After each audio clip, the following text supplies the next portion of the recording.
Hola, buenas noches. Vamos a platicar sobre la infección por el virus de hepatitis B. Empezando por algunas generalidades. Bueno, es un virus pequeño perteneciente a la familia de los hepatnavirus. Se caracteriza por ser un virus que cuenta con una cadena doble de DNA compuesta por 3200 kilobases. Hay que mencionar que puede producir diversas partículas. Las partículas infecciosas se llaman partículas Dane y cuentan o están constituidas por una nucleocápside, por una superficie y por el DNA de doble cadena con una enzima polimerasa para llevar a cabo la función de la síntesis de DNA. También se van a producir algunas partículas filamentosas y otras partículas esféricas que no son infectantes, pero que se producen en grandes cantidades y aún no sabemos exactamente cuál es su objetivo. Hay 8 genotipos. Estos 8 genotipos están distribuidos a nivel mundial, van del genotipo A al 8. Es un virus que podría clasificarse como retrovirus, ya que utiliza una transcriptasa reversa, había comentado ya, las partículas de y las esferas y filamentos que van a ser los causantes o están relacionados con la detección del antígeno de superficie. El material genético del virus está compuesto principalmente de 4 regiones de codificación que podemos ver aquí: una S o pre-S, una core, una tercera región con la polimerasa y una proteína X que va a tener características o que va a servir como factor de virulencia. En la región S se va a codificar el antígeno de superficie, tanto el que forma parte de las partículas de Dane, que es pequeño, y las partículas filamentosas y esféricas como L y M. La región core va a producir o va a codificar la nucleocápside, que va a hacer o proteger el material genético, y también sintetiza un antígeno muy importante, que es el antígeno B, y que nos va a ayudar mucho a determinar o a decidir cuáles van a ser las opciones terapéuticas de nuestros pacientes. La distribución mundial de la infección por el virus de hepatitis B. Hay zonas donde hay una prevalencia muy elevada, las zonas en verde, por ejemplo en Asia y África, en algunas partes de Sudamérica más de 8% de prevalencia, y bueno, México se considera como una zona de prevalencia baja. Esto es muy importante porque la edad a la cual se van a llevar a cabo la infección va a definir qué es lo que va a pasar con nuestros pacientes. Lo veremos un poquito más adelante. En México, para el 2000 y 2007 se creía o se registraron 192.588 casos, 3.3% de virus de hepatitis B. 3 millones de personas se cree que se han infectado con hepatitis B en México, y hay 300.000 portadores activos que requieren tratamiento, a pesar de que somos considerados una zona de baja endemia. En México predominan los genotipos G y 8, y bueno, se ha encontrado que hay una prevalencia muy elevada de hepatitis B oculta en la población indígena. ¿Por qué es difícil curar la hepatitis B? Bueno, una vez que el virión o partícula Dane, aquí lo podemos ver con su envoltura que adquiere de la célula huésped, la nucleocápside, y dentro podemos ver una cadena de DNA. Esta cadena de DNA es importante mencionar que no está completamente terminada, está íntegra la cadena negativa, pero la cadena positiva no está completa. Esta se termina o se completa una vez que ha logrado llegar al núcleo de la célula. Tenemos aquí una célula huésped donde en la partícula viral se introduce y libera la nucleocápside dentro del citoplasma, que a su vez viaja hacia el núcleo y se introduce. Es aquí en el núcleo donde el DNA del virus termina de sintetizar la doble cadena y se obtiene un DNA cíclico circular covalente que se inserta como un material genético extra dentro del núcleo, o como un microplásmido que va a utilizar la maquinaria de la célula para poder producir el resto de partículas virales que requiere para formar nuevos viriones, pero también para poder multiplicar su DNA. Por eso es muy difícil curar hepatitis B una vez que se ha introducido dentro del núcleo. Es difícil sacarla. ¿Qué es lo que pasa cuando una persona se infecta con hepatitis B? Bueno, hay que recordar que cuando la infección ocurre en la vida adulta, solamente el 5% de las personas van a tener hepatitis B crónica. La hepatitis B crónica se define como la persistencia del antígeno de superficie por más de 6 meses en 2 terminaciones diferentes. Entonces, si uno se infecta cuando es adulto, solamente el 5% tendrán hacia la cronicidad. Pero cuando la infección ocurre a nivel perinatal, como en lugares o como en los países de alta endemia, como en Asia, la posibilidad de una enfermedad crónica, pues prácticamente es del 90%. Entonces, esta hepatitis B crónica pueden pasar dos cosas. Puede quedarse estática, donde no hay mayor progresión y donde entran algunos pacientes que consideramos como que se denominan como tolerantes inmunes. Pero también la otra cara de la moneda es el desarrollo de cirrosis y carcinoma hepatocelular y al final una enfermedad hepática terminal. Hepatitis B se considera como una de las principales causas de carcinoma hepatocelular en el mundo. ¿Cuál es el riesgo de desarrollar hepatitis B o factores de riesgo para desarrollar hepatitis B en pacientes crónica, en pacientes que se han expuesto? Bueno, la edad de la infección, les comentaba, es más fuerte cuando el contacto ocurre a nivel perinatal, ¿no? Y bueno, va disminuyendo conforme van incrementando. El riesgo de aparición de ictericia en hepatitis aguda es menor cuando la infección ocurre a nivel perinatal y cuando se enfrenta o se lleva a cabo una transmisión horizontal. Esto es una vez que se tienen contacto con alguien que tiene hepatitis B mediante relaciones sexuales o con un contacto muy cercano. Bueno, solamente un 33% de las personas van a desarrollar ictericia.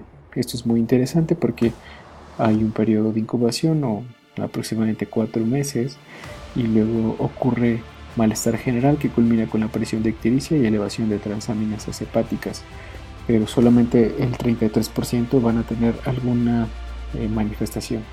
Como podemos ver, el riesgo de tener hepatocarcinoma es mucho mayor, prácticamente 40% cuando la infección ocurre a nivel perinatal, y en las personas que son mayores, bueno, el riesgo de cáncer es mucho menor. La hepatitis B va a pasar por algunas fases que es importante considerar. Les comentaba al principio que el antígeno E es muy importante porque, bueno, una parte de la respuesta inmunológica tiene que ver con el desarrollo de anticuerpos contra el antígeno E, y cuando los pacientes no tienen antígeno E, puede estar relacionado con una mutación en la zona precore que habíamos comentado, en la cual, bueno, el pronóstico o la capacidad de respuesta al tratamiento es mucho menor, ¿no? Tenemos aquí las transaminasas en morado, vemos cómo al principio de la enfermedad hay una elevación muy importante que luego se normaliza y que puede incrementar más adelante, ya sea con la enfermedad crónica, en algunas reactivaciones que puede haber o en aquellas personas incluso que logran una respuesta adecuada inmunológica de hepatitis B. Puede haber algunas reactivaciones cuando hay exposición a inmunosupresión. ¿Cuáles son los factores demográficos, sociales y ambientales más asociados con la aparición de carcinoma hepatocelular y cirrosis en personas con hepatitis B? Bueno, el género masculino, una edad mayor a 40 años, historia familiar de carcinoma hepatocelular, el uso de alcohol, las aflatoxinas, el ser fumador, algunas otras afecciones del hígado como esteatosis, síndrome metabólico, diabetes mellitus 2, y el café pareciera que tiene un papel protector. Entonces, ¿cómo vamos a diagnosticar hepatitis B? Hay que buscar el antígeno de superficie. Este va a ser el método de diagnóstico principal. Si está positivo, entonces habrá que repetir a los 6 meses un nuevo antígeno de superficie, y si está persistentemente positivo en 6 meses, entonces tendremos hepatitis B crónica, la cual requiere ser evaluada. En el caso de ser negativo, se busca la presencia de anticuerpos contra antígeno de superficie. En caso de ser negativos, se ofrece vacunación, y si son positivos, y no hay presencia de core, entonces el paciente muy probablemente ya estuvo vacunado previamente. Ahora veremos las serologías. Cuando hay una hepatitis B aguda, podemos encontrar antígeno de superficie elevado, anticuerpos contra el core o nucleocápside, IgM positivos, los IgG pueden o no estar positivos, puede haber antígeno E o la presencia de anticuerpos contra antígeno E, y bueno, no es indicado hacer una carga viral cuando estos pacientes tienen hepatitis aguda porque no se les va a ofrecer tratamiento, pero sí podemos encontrar las transaminasas muy elevadas. Hay varias fases que vamos a encontrar, sobre todo cuando hablamos o dividimos la hepatitis en antígeno E positivo y antígeno E negativo, donde vamos a tener algunas variaciones, pero veamos. Los pacientes que llegan a la fase inmunotolerante tienen antígeno de superficie persistente, tienen la presencia de antígeno E con transaminasas normales y carga viral para hepatitis B presente. Vamos a ver más adelante qué pacientes son a los que se les tiene que ofrecer tratamiento. Es muy importante considerar, por ejemplo, que puede haber pacientes que tienen una fase crónica de portadores inactivos, donde el antígeno de superficie es la regla, presencia de anticuerpos contra el core, IgG, con transaminasas normales y la presencia de anticuerpos contra antígeno E. Estas fases son muy interesantes porque no siempre van a requerir tratamiento. Pero bueno, cuando hablamos de una respuesta inmune adecuada a la hepatitis B, vamos a ver la presencia o no de anticuerpos contra antígeno de superficie, anticuerpos contra el core y puede haber anticuerpos contra antígeno E. Y por último la vacunación, en la cual todo va a estar negativo. El anticore, tanto IgM como IgG no van a aparecer porque estos solamente aparecen cuando hay exposición al virus como tal, y la vacunación se hace mediante la aplicación solamente de antígeno de superficie. Esta diapositiva nos habla sobre la historia natural de la hepatitis B y cuáles son las indicaciones de tratamiento. Como podemos ver, los pacientes en los que se está indicado tratar, tenemos aquellos pacientes que tienen antígeno positivo y que se definen con hepatitis B crónica, en los cuales vamos a encontrar niveles de antígeno de superficie elevados, antígeno E positivo, carga viral elevada, transaminasas elevadas y bueno, hay indicación de tratamiento. El otro lado, cuando hay antígeno E negativo, cuando hay antígeno de superficie intermedio, antígeno E negativo y más de 2000 unidades de carga con elevación de transaminasas, la indicación de tratamiento pues también está presente. Donde no hay indicación de tratamiento es en aquellos pacientes que tienen infección crónica con antígeno E positivo, donde hay antígeno de superficie alto, antígeno E positivo, tienen una carga elevada, pero hay transaminasas normales y no hay datos de enfermedad hepática. Esto se puede hacer mediante biopsia. Y en aquellos pacientes con infección crónica o portadores inactivos, donde el antígeno E es negativo y hay una carga viral por abajo de 2000 copias con transaminasas normales. Aquí también no hay muchos datos de progresión de la enfermedad y no hay indicación del tratamiento. Esta diapositiva también compara las dos guías más importantes para la decisión de tratamiento de hepatitis B, la guía americana y la guía europea, en la cual podemos ver igual a pacientes con antígeno E positivo, antígeno E negativo. La indicación de tratamiento es cuando hay más de 20.000 copias en el caso de la guía americana, más de 2.000 copias en el caso de la guía europea, y hay elevación de las transaminasas por arriba de 2 veces el límite superior normal. Y bueno, es muy importante determinar si nuestros pacientes tienen cirrosis o no tienen cirrosis.